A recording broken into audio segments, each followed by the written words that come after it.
when you talked about it, I immediately went and thought, oxygen. Like, we've had people buying oxygen tanks, and they're telling us how in hospital it's 500k an hour, yet you can buy it for a milli. And hospitals are running out. So what's that about? We just need more oxygen. Yes. No. I think the importance, as we said, is to make sure that you are well oxygenated. When you get that pulse oximeter, it's a very small device, okay, and it will read. If you are you, or I don't know if it's me, it should read anything above 90%, or ideally the best thing is 94%. So ideally it should be like 99% oxygenation in your blood. All right. Now the oxygen, I've seen many people asking for oxygen. Oh, you know what? We have our money. For us, we don't need to go to Mulago, whatever. Give us the oxygen. Members, oxygen is a drug. Let's first agree. Okay. Oxygen is a drug, and drugs are poisons. And that is why we always say never self-medicate. Oxygen is actually very dangerous if you have too much. Oxygen is dangerous if you have too little. Okay? How do you make sure that that oxygen is metered? Okay, and it's monitored. If you spend a long time on oxygen, it can actually destroy your lungs. It can destroy other body parts, and also your nervous system. In children, for example, I don't know if you've ever seen children who are prematures. They are put on oxygen and they become blind. Someone like Stevie Wonder, for example. The reason he's blind actually is because he was born as a premature. They gave him oxygen. He survived, thank God, but at the expense of his eyes. So oxygen is not something that you can say, also me, I want. Okay. All right? Yes. Yes. So it's very difficult. I think that's one of the biggest issues, and that is one of the reasons why why countries do lockdown. They don't do lockdown because you know when it's really our supplies of critical things are so low. No. The issue is, if we know that 15% of everyone who gets coronavirus is going to need oxygen, 15%. The other 85% won't need, so they might not think there's a need for lockdown. But the reason there's a lockdown is just to say, you know what, we have, like I can tell you, for example, we probably have we have 900, which is a good thing now, because at the beginning of the pandemic we only had 52. Right now we have 900 ICU and HDU beds, meaning that these are beds which are really, you know, you need, it gives good care.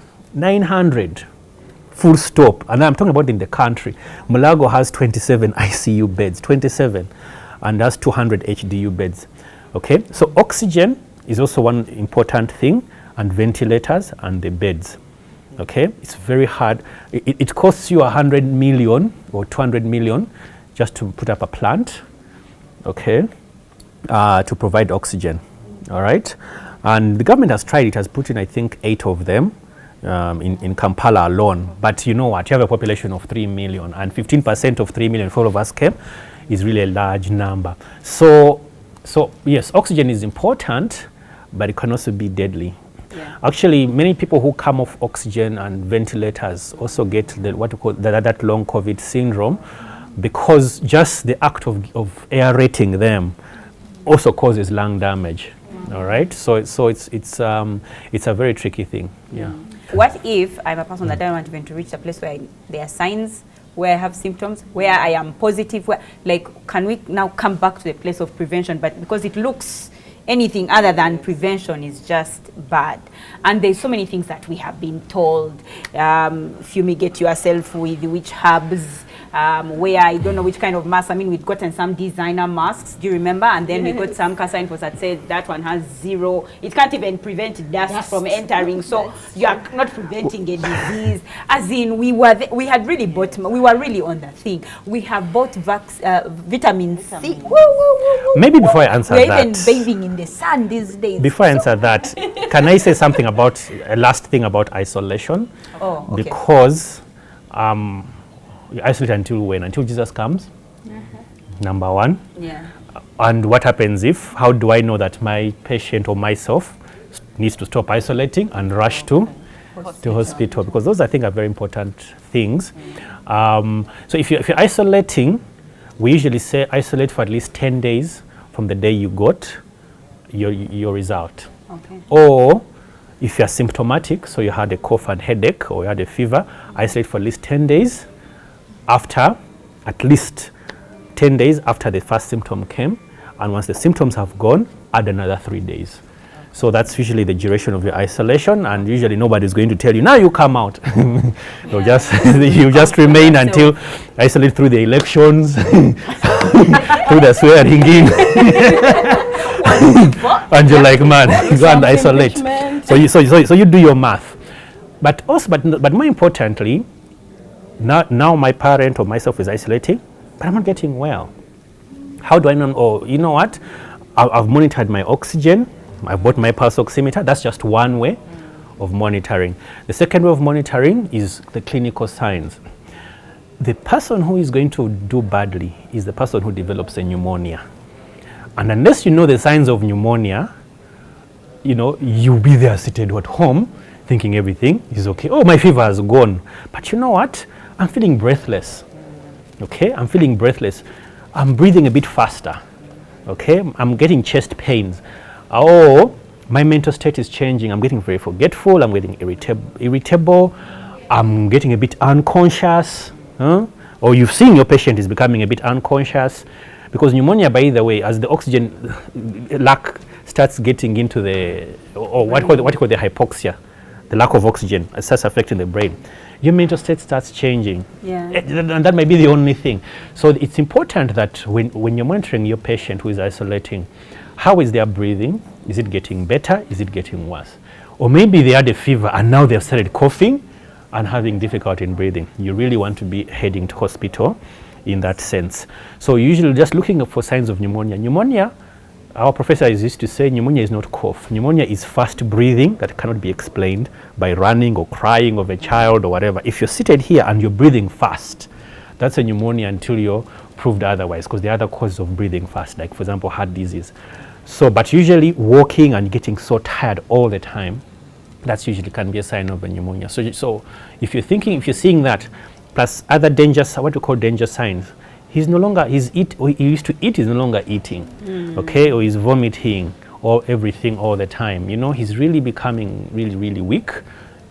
Doesn't matter if you're on day 2 of isolation, you really want to be going and you get admitted.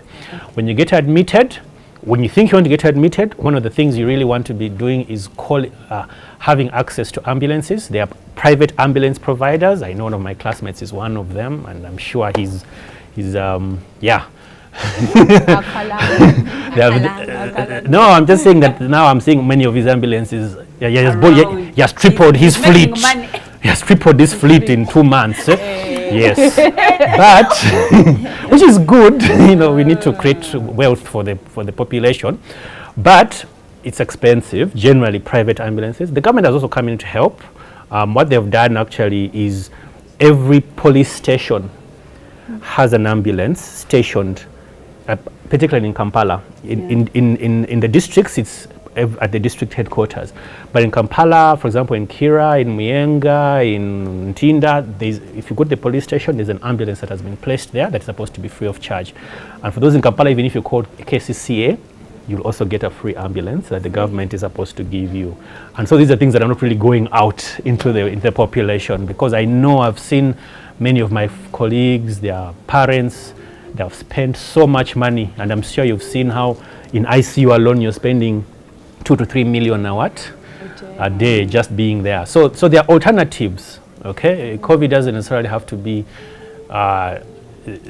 for the very, very rich to fight it. There are things that the government has actually tried to do, which I think we should all applaud in a way. Okay. And some people are wearing these face shields. Yes. They don't protect against coronavirus. Okay. What? Yes, they don't. What are they for then? I thought they protect the soft parts. Yeah. Yeah. Even the mask, even the mask protects the soft parts. So it protects more your eyes. They're like goggles. Really? Okay, but you can still breathe in. You can still breathe in from the side. But so ideally, what they say is that try and wear it with a mask. Okay, it's not to be worn alone. So I've seen many people, saying, you know what, I'm cool. You go to my banker is there wearing it, and I'm like, Bambi. Or the person in the supermarket, not so. Yes. So those are supposed to be complementary. They're not supposed to be an alternative. Ideally, they're used in hospitals mostly. For example, those are ones you use when I'm taking a sample. From you. I put both the mask and that, because it's supposed to. So the mask covers my nose and the face shield covers my eyes. So it's not the other way around. Yeah. So you can use masks. Then as you go down, you start using cloth masks, which I've seen. They are really not as effective as preventing you from wearing from getting it. But of course, as you've seen the pictures around, it prevents you spreading. Okay. All right. Okay. Not ideally, but at least it helps. Okay. Yeah. Whatever cloth mask is, I've seen stylish ones. Then I've seen others where masks are not covering their nostrils. So the most important thing is to cover your nostrils, and not touch the front of the mask. Personally, I don't like these cloth masks. I wish we had one, which you would see, because they don't really cover your nostrils much, and Bambe, they don't protect you and your chin does not get COVID, because I've seen masks on chins. Yeah, that's so true. We really don't need to have masks on the chin. Yeah, so I think the way you wear your mask is also very important. Another thing, just because I wear glasses doesn't mean I'm protected against COVID.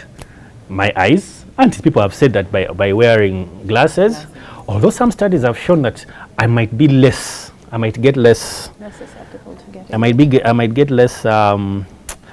less likely than somebody who doesn't have glasses to get COVID, but by a small percentage. But doesn't mean I will not get. So even those who are wearing glasses will. Yeah. Then the other thing is nutrition, the big thing. Okay. And then we'll talk about your herbs. Nutrition, it is important to have the whole nutrition to be what? To be good. Okay? In Kampala, if you're eating well, you are good. You don't really need to buy, and I went there the other time to the pharmacy. Those things are 30K. 1K per.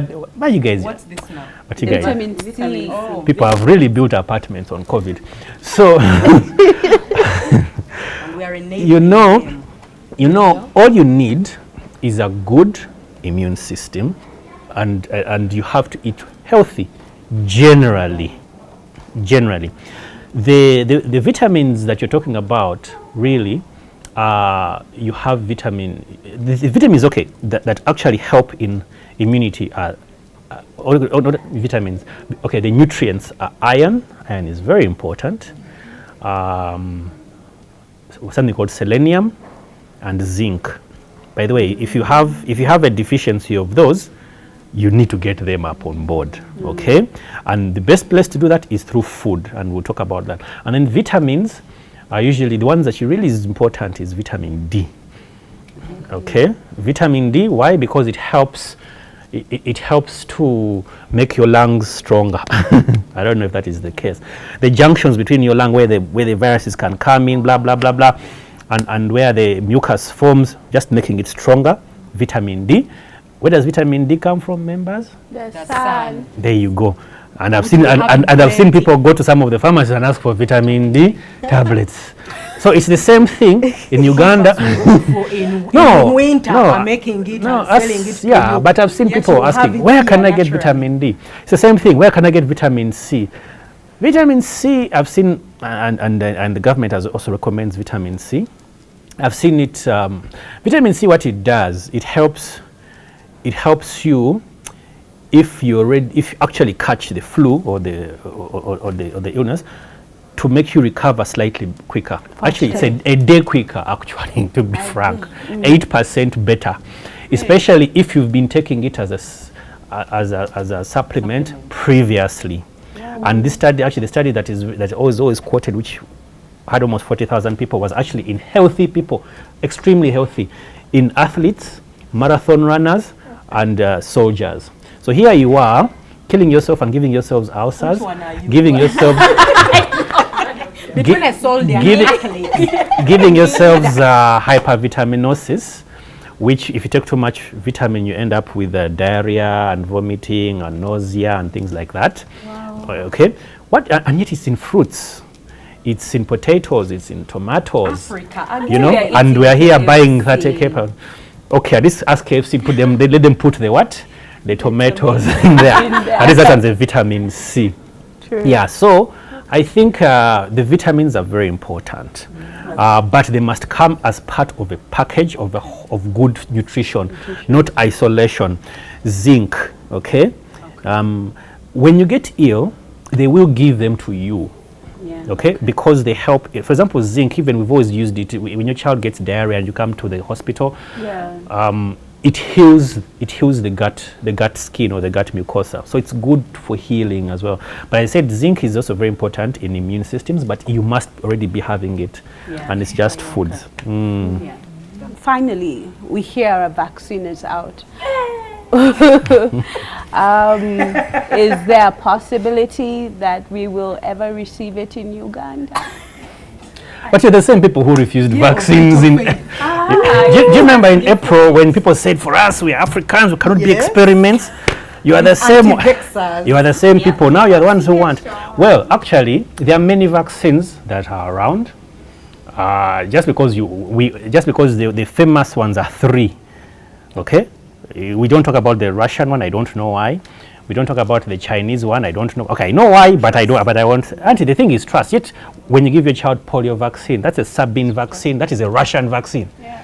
Okay, but I don't know why these other 3 are very popular. But yes, so there are 3 vaccines which have been approved by the FDA. That's the US. There's only one vaccine as we speak today. It has been approved by WHO, but they're most likely going to approve the other 2. The 3, or the ones which came out, the first 2 that came out, those ones you need a I don't call it a fridge. I don't want to call it a freezer. You need to keep it at a temperature of negative 80. Yeah. Negative 80. Okay. Even if you go to Antarctica, you won't get negative 80. So the logistics of getting that vaccine is so difficult. Secondly, it is very expensive compared to the last one we shall talk about briefly. Those ones, each vial costs probably $25 or $30, just one. And imagine you're having millions. And of course, each vaccine that has come out needs 2 shots. So you do the times 2. So just the logistics of it means that you probably won't get it unless you're willing to pay for it to come here. And which plane will that be which can keep it under negative 80? So it will be difficult. Now the good news is that in December, or actually end of November, there's what called the AstraZeneca Oxford vaccine, which WHO assisted to help, and the Bill Gates that you guys hate put in money there. So what happened was it was also approved. Now that one only needs a normal fridge, and it's much cheaper. So in April last year, in anticipation to your question, yes, in anticipation to your question, that you know what, when vaccines come, guess who's going to get them? The rich people, or the rich countries, before us poor guys get. So WHO had what we call the COVAX facility, meaning that it asked members to donate money, so that if a vaccine ever came, also ask how we can fight CO and buy. So right now they raised, I think by Jan they had raised, December 2020 they had raised I think 4 billion. And that's to help 92 of the poorest countries in Uganda. So Uganda, I think, in the world. So in December, I think Uganda, for us, we put in an application that we wanted 16 million doses, which means that 8 million people will be vaccinated. 8, because each one needs 2, right? And but recently, I think I read New Vision that they had said we have gotten 35, which I doubt, but I don't know. But I know for a fact that the government of that money, of that Oxford vaccine, we're almost guaranteed 9 million doses. I mean, 9 million people to be vaccinated, and usually those ones will probably be the elderly. I'm told the military will be there, and then hopefully me, and then I'll come and just wave at you properly. etc. Yes, and so yeah, I think that's the main thing. Patients have, some people have said it causes issues, but no, they have not seen any issues with it. In Uganda, we expect it to be here by May. After all those guys have finished now vaccinating themselves, then they'll say, yeah, you know what? So one of the things that, of course, I'm always having issues with is why is that in Africa we don't even have a single the capability of making vaccines. Okay, whether it's South Africa or Egypt, we don't have that. Okay, that's an issue, and I think that's something that we should be discussing another time. Yeah. But vaccines generally, we expect to find them around that. Well, one of the biggest things once the vaccines come, maybe the final thing, is that how do we make sure that everybody gets it as quickly as possible? So we might end up calling, like in the UK right now, they're calling volunteers and training them how to vaccinate. Yeah, because in the UK it was actually only doctors, not even nurses, who vaccinate. Now then they said nurses were not enough. Then they said, okay, Red Cross staff are not enough. So you might find that actually now all your LC people might have to vaccinate. So they might use the vaccination thing. Yeah, I don't know if I've helped. Yes, that pretty much sums this whole COVID-19 up, right from the word A to Z, where we now have a vaccine that we are potentially candidates for as well. Thank you so much, Dr. Tumwine. This has been, we've got a whole horde of communication, and also most importantly, being able to decipher some facts from fiction. Thank you so much for joining us, Doctor. Thank you very much. And to you, our lovely viewers, we love you, and this is just our special COVID edition from us to you. Remember to take care of yourselves and, more importantly, protect your children. Stay safe, and until next time, with love from Bump Love.